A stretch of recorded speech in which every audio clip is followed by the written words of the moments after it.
السلام علیکم ورحمۃ اللہ وبرکاتہ۔ خوابوں کے تعلق سے بہت سارے سوال آتے ہیں، اس میں سے ایک یہ بھی سوال ہوتا ہے کہ کیا آپ ہمیں خواب کی تعبیر بتا سکتے ہیں؟ دیکھیے، خواب کی تعبیر اگر ہم غور کریں گے 30-40 خواب کی تعبیر کے علاوہ ہمیں اللہ کے رسول صلی اللہ علیہ وسلم کے اور زیادہ تعبیرات نہیں ملتے قرآن و سنت کی روشنی میں، ٹھیک ہے؟ تو بہرحال خواب جو ہوتے ہیں نا، یہ کسی کو خواب کے ذریعے سے کوئی نقصان نہیں ہوتا، یاد رکھو۔ اور خواب کی 3 شکلیں ہیں۔ ایک، اللہ کی طرف سے بشارت یعنی اچھے خواب ہوتے ہیں۔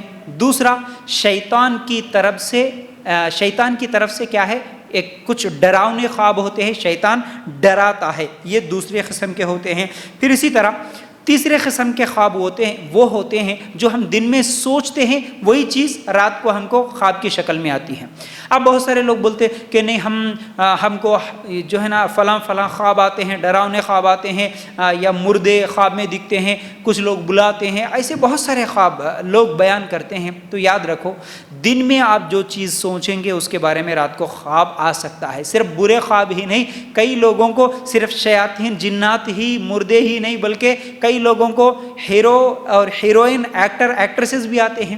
اب کیا کریں، ان کے ساتھ نکاح ہو گیا کسی کا، اور کوئی اس کی فیورٹ جو ہیروئن تھی وہ ملاقات کے لیے آ گئی، یہ جا کے اس کا ہاتھ پکڑ لیا، اس کے ساتھ جو ہے نا شادی کر لیا، پتہ نہیں، اور گھومنے بھی چلے گیا، یہ بھی خود ہیرو بن گیا، ناچ رہا۔ یہ ایسے بھی خواب آتے ہیں بہت سے، یعنی جو جس کے بارے میں سوچتا ہے نا اس کے بارے میں خواب آتا ہے، ہو سکتا ہے، سمجھ رہے نا؟ صرف ایکٹر ہی نہیں بلکہ کوئی کرکٹر بھی بن جا رہا، تو کوئی کچھ بن جا رہا، کوئی بڑی گاڑی میں پھرا، کوئی ہیلی کاپٹر خرید لیا، پتہ نہیں، وہ ایسے خواب آتے ہیں، ٹھیک ہے نا؟